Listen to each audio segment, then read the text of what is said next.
Hello friend, I hope आप सभी अच्छे होंगे और मस्त होंगे। सो दोस्तों, हमने कंप्यूटर जीके का पार्ट 4 अपलोड कर दिया। पार्ट 5 है, ठीक है। अगर आपने हमारे पहले वीडियो नहीं देखे पार्ट 1 से लेकर 4 तक, तो आप हमारे चैनल की प्लेलिस्ट में जाइए, वहाँ पर आपको सारे वीडियो मिल जाएंगे। आप एक एक करके सभी वीडियो देख सकते हैं, जिसमें हमने आपको टॉप 30 क्वेश्चन सॉल्व कराए हैं जो एग्जाम में पूछे गए हैं। रिपीटेड क्वेश्चन है, उन्हीं को सिलेक्ट किए हैं जो बार बार एग्जाम में रिपीट होते हैं, ठीक है। तो शायद आपके एग्जाम में भी इसी वीडियो से संबंधित क्वेश्चन आ सकते हैं। तो आप एक बार जरूर इन वीडियो को सभी को एक बार देखना है और पढ़ना है। चलिए स्टार्ट करते हैं। क्वेश्चन है, कंप्यूटर की घड़ी की स्पीड की गणना किसमें की जाती है? आपको बताना, कंप्यूटर की घड़ी की स्पीड की गणना किसमें की जाती है? बिट में, मेगाबाइट में, गीगाबाइट में, इनमें से कोई नहीं। तो आपको बताना है इसका, ठीक है। तो किसमें की जाती है जी, आपको बताना है। तो इसका राइट आंसर हो जाएगा ऑप्शन नंबर ए, बिट में की जाती है। कंप्यूटर की घड़ी की स्पीड की गणना किसमें की जाती है? बिट में की जाती है जी, आपको याद रखना है। चलिए नेक्स्ट क्वेश्चन है, मदरबोर्ड में क्या रहता है जो मदरबोर्ड पर सीपीयू को दूसरे पुर्जों से जोड़ता है? आपको बताना, मदरबोर्ड में क्या रहता है जो मदरबोर्ड पर सीपीयू को दूसरे पुर्जों से जोड़ता है? प्राइमरी मेमोरी, सिस्टम बस, या एएलयू, या इनपुट यूनिट क्या रहती है जी, आपको बताना। तो इसका राइट आंसर हो जाएगा ऑप्शन नंबर बी, सिस्टम बस रहती है जी, आपको याद रखना है, ठीक है। चलिए नेक्स्ट क्वेश्चन है। यहाँ पे क्वेश्चन आता है, किसका उपयोग करते हुए पहला कंप्यूटर प्रोग्राम किए गए थे? किसका उपयोग करते हुए, ठीक है। मशीन लैंग्वेज का, सोर्स कोड का, ऑब्जेक्ट कार्ड का, या असेंबल लैंग्वेज का? तो किसका उपयोग करते हुए पहला कंप्यूटर प्रोग्राम किए गए थे जी, आपको बताना है, ठीक है। तो किसका हो जाएगा? तो इसका राइट आंसर हो जाएगा ऑप्शन नंबर ए हो जाएगा, मशीन लैंग्वेज हो जाएगा, ठीक है। तो जी आपको याद रखना है। नेक्स्ट क्वेश्चन है, किसने बेसिक कंप्यूटर भाषा का विकास किया था? किसने बेसिक कंप्यूटर भाषा का विकास किया था? Niklaus Wirth, Jim Clark, Niklaus Wirth, या जॉन जी केमी? ठीक है, तो इसका राइट आंसर आपको बताना है, ठीक। तो इसका राइट आंसर हो जाएगा option number D, John G केमी हो जाएगा, ठीक है। तो डी आपको याद रखना है। चलिए नेक्स्ट क्वेश्चन है, बेसिक कंप्यूटर भाषा का विकास कब हुआ? आपको बताना, बेसिक कंप्यूटर भाषा इसका विकास कब हुआ? 1955 में, 1968 में, 1964 में, 1974 में? तो कब किया गया विकास, ठीक है। बेसिक कंप्यूटर भाषा का विकास कब किया गया था? तो राइट आंसर हो जाएगा ऑप्शन नंबर सी हो जाएगा, 1964 में किया था, ठीक है जी, याद रखना है। चलिए नेक्स्ट क्वेश्चन है, किस प्रोग्राम का चित्र के रूप में प्रदर्शन क्या कहलाता है? आपको बताना, किसी प्रोग्राम का चित्र के रूप में प्रदर्शन क्या कहलाता है? Mix chart, chart, flop chart, हल चार्ट? तो क्या कहलाता है जी, आपको बताना है, ठीक है। तो इसका राइट आंसर हो जाएगा option number C, flow chart हो जाएगा जी, आपको याद रखना है। चलिए नेक्स्ट क्वेश्चन है, निम्नलिखित में से कौन सी वैज्ञानिक कंप्यूटर भाषा है? आपको बताना है वैज्ञानिक कंप्यूटर भाषा कौन सी है? कोबोल है, बेसिक है, पास्कल है, या फोर्टोन है? तो ये आपको बताना है बेसिक कंप्यूटर भाषा कौन सी है। तो इसका राइट आंसर क्या है? वो हो जाएगा आपका डी नंबर, फोर्टोन हो जाएगी, ठीक है। ये आपको याद रखना है। तो वैज्ञानिक कंप्यूटर भाषा है फोर्टोन, ये याद रखना। नेक्स्ट है, कंप्यूटर भाषा कोबोल किसके लिए उपयोग होती है? ठीक है, उपयोगी है।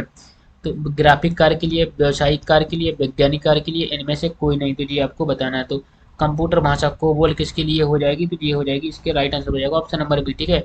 व्यावसायिक कार्य के लिए हो जाएगी जी, आपको याद रखना है।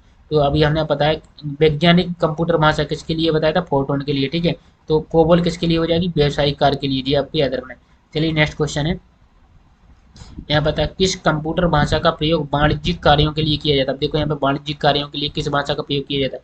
बेसिक का, कोबोल का, पास्कल का, या फोर्टोन का? ठीक है, तो ये आपको बताना है, ठीक। वाणिज्यिक कार्यों के लिए किसका किया जाता है? कोबोल का किया जाता है। तो option number B right answer हो जाएगा जी, आपको याद रखना है, ठीक है।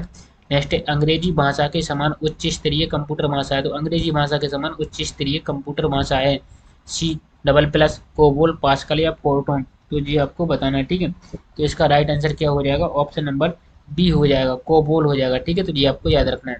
चलिए नेक्स्ट क्वेश्चन है, कंप्यूटर भाषा जावा के आविष्कारक कौन है? आपको बताना है कंप्यूटर भाषा जावा के आविष्कार कौन है? माइक्रोसॉफ्ट है, इन्फो सिस्टम है, सन माइक्रोसॉफ्ट है, आईबीएम है? ठीक है, तो इसका राइट आंसर क्या हो जाएगा? ऑप्शन नंबर सी हो जाएगा, सन माइक्रोसॉफ्ट हो जाएगा, ठीक है। तो ये याद रखना है। चलिए नेक्स्ट है, सारे कंप्यूटर में लागू होती है, सारे कंप्यूटर में लागू कौन सी होती है? कोबोल भाषा, फोटोन भाषा, मशीन भाषा, बेसिक भाषा? तो सारे कंप्यूटर में कौन सी भाषा लागू होती है? मशीन भाषा होती है, ठीक है। तो ये आपको याद रखना है। तो सारे कंप्यूटर में कौन सी भाषा लागू होती है? मशीन भाषा। चलिए नेक्स्ट क्वेश्चन है, इंटरनेट पर प्रयुक्त कंप्यूटर लैंग्वेज है, इंटरनेट पर प्रयुक्त कंप्यूटर लैंग्वेज कौन है? जावा, पास्कल, कोबोल, या बेसिक? फिर ये बताना है इंटरनेट पर, ठीक है। तो इसका राइट आंसर हो जाएगा ऑप्शन नंबर ए हो जाएगा, जावा हो जाएगा, ठीक है। तो इंटरनेट पर प्रयुक्त कंप्यूटर लैंग्वेज हो जाएगी जावा। नेक्स्ट क्वेश्चन है, यूनिक्स नामक ऑपरेटिंग प्रणाली विशेष रूप से किस हेतु प्रयोग में लाई जाती है? यूनिक्स नामक ऑपरेटिंग प्रणाली विशेष रूप से किस हेतु प्रयोग में लाई जाती है? Laptop computer, desktop computer, super computer, web servers. ठीक है, तो ये आपको बताना है। तो इसका राइट आंसर हो जाएगा option number D, web server हो जाएंगे। ठीक है, तो ये याद रखना है।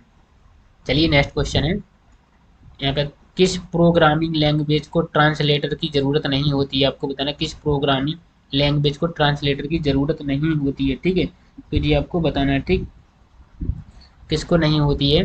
तो मशीन लैंग्वेज को, सी को, या बेसिक को, या हार्ड लेवल लैंग्वेज को। तो किस प्रोग्रामिंग लैंग्वेज को ट्रांसलेटर की जरूरत नहीं होती है? तो इसका राइट आंसर क्या हो जाएगा? ऑप्शन नंबर ए हो जाएगा। ठीक है, तो मशीन लैंग्वेज हो जाएगा। ये आपको याद रखना है। ठीक है, चलिए नेक्स्ट क्वेश्चन है, निम्नलिखित में कौन सी या कौन सा मशीन इंडिपेंडेंट प्रोग्राम है? मशीन इंडिपेंडेंट प्रोग्राम कौन सा है जी आपको बताना है। ठीक है, तो low level language, high level language, assembly language, या मशीन लैंग्वेज हो जाएगा। ठीक है, तो इसमें बताना है मशीन इंडिपेंडेंट प्रोग्राम हो जाएगा। तो इसका राइट आंसर हो जाएगा option number B, high level language हो जाएगा। जी आपको याद रखना है। चलिए नेक्स्ट क्वेश्चन है यहाँ पे, गलती एक एल्गोरिदम है जिससे गलत परिणाम निकलते हैं, इसे क्या कहते हैं? लॉजिकल एरर, या कंप्लाइलर एरर, या मशीन एरर, क्या कहते हैं? या ये सभी। गलती एक एल्गोरिदम है। ठीक है, तो जी आपको बताना इसको क्या कहते हैं। तो इसका राइट आंसर हो जाएगा option number A, logical error. ठीक है, तो जी याद रखना है। चलिए नेक्स्ट है, मशीन लैंग्वेज क्या प्रयोग करती है? मशीन लैंग्वेज क्या प्रयोग करती है? English language code, numerical code, Java language, या ये सभी। तो जी आपको बताना है। ठीक है, तो इसका राइट आंसर हो जाएगा option number B, numeric code कहते हैं। ठीक है, तो जी आपको याद रखना है। चलिए नेक्स्ट क्वेश्चन है, कंप्यूटर डाटा स्टोर और गणना करने के लिए नंबर सिस्टम का प्रयोग करते हैं। कंप्यूटर डाटा स्टोर और गणना करने के लिए नंबर सिस्टम का प्रयोग करते हैं।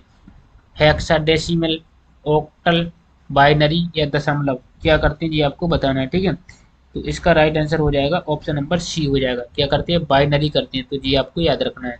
चलिए नेक्स्ट क्वेश्चन है, निम्नलिखित में से स्टोरेज का सबसे बड़ा यूनिट कौन सा है? आपको बताना है स्टोरेज का सबसे बड़ा यूनिट कौन सा होता है? केबी, टीबी, एमबी, जीबी। तो इनमें सबसे बड़ा ऑप्शन क्या होता है यूनिट का? तो ऑप्शन नंबर बी हो जाएगा, टीबी हो जाएगा। ठीक है, तो ये आपको याद रखना है। टीबी का फुल फॉर्म होता है टेराबाइट।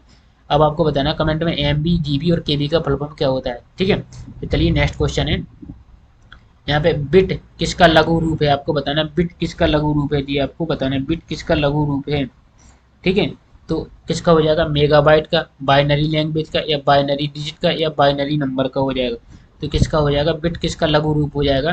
तो इसका राइट आंसर हो जाएगा option number C, binary digit का हो जाएगा। ठीक है, तो ये आपको याद रखना है। चलिए नेक्स्ट क्वेश्चन है, एक बाइट में कितने विकल्प होते हैं? ठीक है, एक बाइट में कितने विकल्प होते हैं? 64, 16, 8, 512। ठीक है, तो एक बाइट में कितने विकल्प होते हैं? तो इसका राइट आंसर हो जाएगा ऑप्शन नंबर सी, 8 होते हैं। ठीक है, तो ये आपको याद रखना है। चलिए नेक्स्ट क्वेश्चन है, कंप्यूटर मेमोरी की सबसे छोटी इकाई क्या कहलाती है? आपको बताना कंप्यूटर मेमोरी की सबसे छोटी इकाई क्या कहलाती है? बिट, बाइट, मेगाबाइट, या ये सभी, क्या कहलाती है जी आपको बताना। कंप्यूटर मेमोरी की सबसे छोटी इकाई क्या कहलाती है? तो इसका राइट आंसर हो जाएगा ऑप्शन नंबर ए, बिट कहलाती है। ठीक है, तो जी याद रखना। चलिए नेक्स्ट है, कितना बाइट मिलकर 1 किलोबाइट बनता है? कितना बाइट मिलकर 1 किलोबाइट बनता है? 10 नहीं, 40, 96, 1024, 612, इनमें से कोई नहीं। ठीक है, तो क्या बनती है? इसका राइट आंसर हो जाएगा ऑप्शन नंबर बी, 1024 हो जाएगा। ठीक है, तो ये आपको याद रखना है। 1024 बाइट मिलकर 1 किलोबाइट बनता है। ठीक है, जी याद रखना है। चलिए नेक्स्ट क्वेश्चन है यहाँ पे, बाइनरी नंबर प्रणाली में कितने अंक होते हैं? बाइनरी नंबर प्रणाली में कितने अंक होते हैं? 1, 4, 2, 8, कितने होते हैं जी आपको बताना है। बाइनरी नंबर प्रणाली में कितने अंक होते हैं? तो इसका राइट आंसर हो जाएगा ऑप्शन नंबर सी, 2 अंक होते हैं। ठीक है, तो जी आपको याद रखना है। चलिए नेक्स्ट है, अक्षरों तथा चिन्हों को बाइट में स्टोर करने की विधि को क्या कहते हैं? अक्षरों तथा चिन्हों को बाइटों में स्टोर करने की विधि को क्या कहते हैं? Alpha system, number system, byte system, coding system, क्या कहते हैं? ठीक है, अक्षरों और चिन्हों को बाइट में स्टोर करने की विधि को क्या कहते हैं? कोडिंग सिस्टम कहते हैं। तो ऑप्शन नंबर डी इसका क्या हो जाएगा? राइट आंसर हो जाएगा। ठीक है, चलिए नेक्स्ट क्वेश्चन है यहाँ पे, कंप्यूटर में किसी शब्द की लंबाई किसमें मापते हैं? कंप्यूटर में किसी शब्द की लंबाई किसमें मापते हैं? बाइट में, बिट में, मेगाबाइट में, या फाइल में? तो किसमें मापते हैं जी बताना है। ठीक है, तो कंप्यूटर में, तो इसका राइट आंसर हो जाएगा ऑप्शन नंबर बी, बिट में मापते हैं। ठीक है, कंप्यूटर में किसी शब्द की लंबाई किसमें मापते हैं? बिट में मापते हैं। ठीक है, नेक्स्ट क्वेश्चन है, लॉजिक गेट क्या है? लॉजिक गेट क्या है? एक विशेष सीढ़ी है, एक सॉफ्टवेयर है, एक प्रकार का सर्किट है, एक कंप्यूटर गेम। तो ये क्या है आपको बताना है, ठीक है। तो इसका राइट आंसर हो जाएगा ऑप्शन नंबर सी हो जाएगा, एक प्रकार का सर्किट है, ठीक है। तो लॉजिक गेट क्या हो जाएगा, एक प्रकार का सर्किट है, ये आपको याद रखना है। चलिए नेक्स्ट क्वेश्चन है, कंप्यूटर पर इंफॉर्मेशन किस रूप में स्टोर किया जाता है, आपको बताना कंप्यूटर पर इंफॉर्मेशन किस रूप में स्टोर किया जाता है, डिजिटल डाटा में, एनालॉग डाटा में, मॉडेम डाटा में, या बार्स डाटा में, किस में किया जाता है। तो कंप्यूटर पर इंफॉर्मेशन किस रूप में स्टोर किया जाएगा, तो इसका राइट आंसर हो जाएगा option number A, digital data में किया जाता है, ठीक है। तो जी आपको याद रखना है। चलिए नेक्स्ट क्वेश्चन है, कौन सा प्रोग्राम है जिसमें कंप्यूटर का उपयोग करना आसान हो जाता है, कौन सा प्रोग्राम, एप्लीकेशन है, ऑपरेटिंग सिस्टम है, नेटवर्क है, या यूटिलिटी है। तो इसका राइट आंसर क्या हो जाएगा, कौन सा प्रोग्राम है जिसमें कंप्यूटर का उपयोग करना आसान हो जाता है, क्या कहलाता है, यूटिलिटी कहलाता है। तो option number D right answer हो जाएगा, ठीक है जी आपको याद रखना। तो दोस्तों हमने इस वीडियो में आपको टॉप 30 क्वेश्चन सॉल्व कराए हैं। अब आपको ईमानदारी से बताना है कमेंट में कितने क्वेश्चन सही हुए हैं, ठीक है। अगर आप इन क्वेश्चनों को सॉल्व करना चाहते हैं तो आप हमारे टेलीग्राम ग्रुप में ज्वाइन हो सकते हैं। तो दोस्तों अगर आपने अभी तक इस चैनल को सब्सक्राइब नहीं किया है तो सब्सक्राइब जरूर कर लेना एंड बेल आइकन को ऑल पर प्रेस कर देना, ताकि आने वाली अगली वीडियो की नोटिफिकेशन भी आपको टाइम पर मिल सके। और दोस्तों इस वीडियो को ज़्यादा से ज़्यादा शेयर करना अपने दोस्तों के पास। अगर दोस्तों आपने सामान्य हिंदी की एमसीक्यू सॉल्व करना चाहते हैं जिसमें हमने आपको 1000 एमसीक्यू सॉल्व करवा दी है, ठीक है। अगर आप यह वीडियो देखना चाहते हैं तो आप हमारे चैनल के प्ले लिस्ट में जाइए, वहाँ पर आपको सारे वीडियो मिल जाएंगे जहाँ पर आप देख सकते हैं एक एक करके वीडियो। और इसकी महा मैराथन क्लास भी है, ठीक है। वहाँ पर आप एक बार में सारी वीडियो देख सकते हैं जो एग्जाम में बार बार रिपीट होते हैं। तो आपका सामान्य हिंदी कंप्लीट हो जाएगी, ठीक है। इससे हम कंप्यूटर जीके कंप्लीट करा देंगे। अब आपको नेक्स्ट टॉपिक बताना है कौन सा सब्जेक्ट हम कंप्लीट करवाएं आपकी एमसीक्यू। तो दोस्तों अगर आपने अभी तक इस चैनल को सब्सक्राइब नहीं किया तो सब्सक्राइब जरूर कर लेना, क्योंकि आपकी एक सब्सक्राइब, लाइक और एक कमेंट से मुझे मोटिवेशन मिलता है, जिससे कि मैं नेक्स्ट वीडियो बना सकता हूँ आपके लिए और बेस्ट से बेस्ट कंटेंट दे सकता हूँ। तो दोस्तों मिलते हैं नेक्स्ट वीडियो में, जब तक के लिए आपको थैंक यू सो मच।